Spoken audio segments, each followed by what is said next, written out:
Ich bin Jack Ruston, willkommen zu Ruston's Boneyard.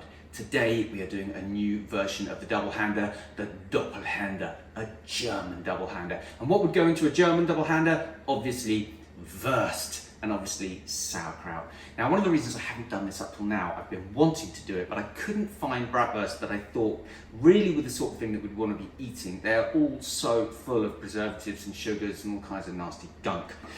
But I found some from a company called Kurtz & Lang that are basically pork, beef, salt and spices. Here they are. Now, you know, they're still processed pork, and we probably want to be a little bit careful about how much processed pork we include. It's not something I'm going to eat every day, but, you know, from time to time, fine. And if I can get this kind of decent, you know, more traditionally prepared sausage, then that's what I'm going to use. I'm going to pop a little tallow into here. Run that around. Here we go, just a bit. And then we will put our wurst in. And I'll just pop this back on the heat. Let's just chop a couple of onions. And I'm going to cut these onions into thin half rounds. Getting a little bit of nice colour going on these now. Let's just sweep our onion in. Give it a bit of a shake. Here we go, smelling lovely. The onion's getting some really nice colour, and the outside of these wurst are taking on some good golden caramelisation too. So what I'm going to do now is I'm going to take my wurst and I'm going to cut them into the smaller chunks that we're going to use. Now, you know, there's no reason why you can't leave these whole and make a kind of hot dog type you know, bun with protein-sparing bread, but the double-hander thing is more of a sort of integrated meaty filling. So I'm going to cut mine up, and I'm going to cut them into like little slightly diagonal slices like this.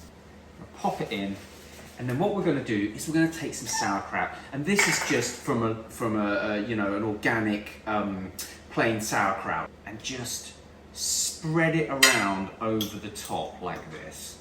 There we go, look. We're just kind of draping it around. We're going to get this back on the heat while we make our protein-sparing mixture. First things first, we just need to separate the whites from some eggs. Easiest way to do it really, crack the egg open, find a smooth edge and tip the yolk into your palm of your other hand so that way you don't break the yolk and you keep it out of the whites. We don't want any yolks getting in here. And normally I do 4 eggs, but today I'm doing 5 because that's how I roll. Now, we're going to beat these whites to very stiff peaks. And what we're going to do is we're going to add a little bit of egg white protein powder. Now, not much, like a tablespoon or so. You know, if you were weighing it out, maybe 15, 20 grams, something like that. And we're going to incorporate it on the lowest speed. We're just going to do as little as we can, just to mix it through. Now, what that egg white powder is doing is it's drying out the mixture. Now look, we've got this delicious sausage and sauerkraut mixture. So what I'm doing is I'm just turning the uncooked sides down. It doesn't need to be a work of art because this is all going to be covered in our protein-sparing bread. You know, we're making a filling here, not an oil painting. On top of this, we are going to put, first of all, a thin layer of our protein-sparing mixture, and we're going to work it into the base of the skillet, mixing it into the filling. And what we're hoping is that is then going to form a kind of bonded layer of the base and the filling, a kind of, you know, amalgamation of those two things. And then on the top of that, let me just finish that off and show it to you. You see, it's packed in quite sort of densely. And on the top of that, oops, we're going to put the rest of the filling, just going to dump it on the top in a loose heap like this, and then we're going to gently, without knocking all the air out, we're just going to gently spread it around as if we are icing a cake. Here we go. spread it round.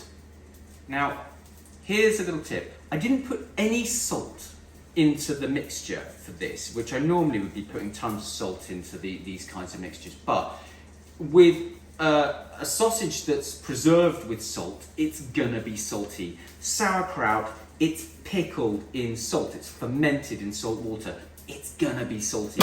I don't wanna go adding too much salt. Not a good idea. So what I'm going to do with this is a really nice thing that you can do with protein sparing bread. I haven't put any salt in the mixture. I'm just going to scatter some of these salt flakes. This is Maldon. I'm just going to scatter it over the top, and what it does is it just gives it like that little salty burst on the external bit of the crust. It's a nice touch. So let's get this into a 180 degrees centigrade oven. That's about 350 Fahrenheit for 10 minutes. Okie dokie, here we go. Now, we need to turn this out onto the rack just to cool down.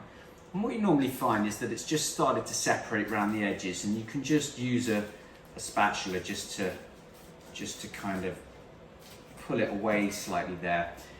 One hand on the top, go underneath it with the spatula and just flip it over. Now what we can see there is that we've got this nice kind of caramelized onion and cabbage, and we've got a little bit of golden color on those bits. If there's anything left in the pan, and sometimes, you know, you do get bits, just pop it on the top. Now, what we want to do is just let this cool down slightly. I'm going to pop some mustard on here. You all right, Coco? I'm going to pop some mustard on here. And I'm going to use German mustard. And you may be wondering, what is the difference between German mustard and any other kind of mustard? German mustard comes in a little beer glass. It would be easier if, instead of coming in the little beer glass, it actually came in a squeezy bottle. But this is all good. I'm just going to use this teaspoon and just pop a few dabs of it around here on the bits of sausage. They're called the wurst, but they're the best. I'll get my coat. Now, here we go. The double-hander manoeuvre. Fold it up. One hand in the middle, and one hand closing off the bottom end. Bitte schön, here is the Rustens Boneyard Doppelhänder. Guten Appetit. Give it a go, take a picture, stick it on Insta, tag me at Rustens Boneyard. I'd love to get to know you. For now, keep cooking.